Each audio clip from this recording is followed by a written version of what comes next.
8 minus 3 gives us 5. And again here inside this parenthesis we have 8 minus 3. So 5 times 5, which equals 25. But this answer is not correct, because according to the order of operations, first we have to do parentheses, then exponents, then multiplication or division, and finally addition or subtraction. Remember that multiplication and division have equal priority and we have to work from left to right.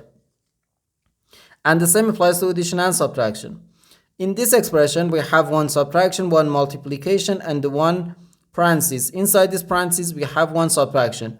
Here we have a multiplication, because in mathematics, when a number is placed next to parentheses, it means multiplication. And we usually don't write the multiplication sign for brevity. Okay?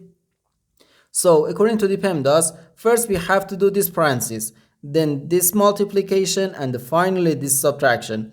If we do this subtraction before this multiplication or this parenthesis, it is wrong.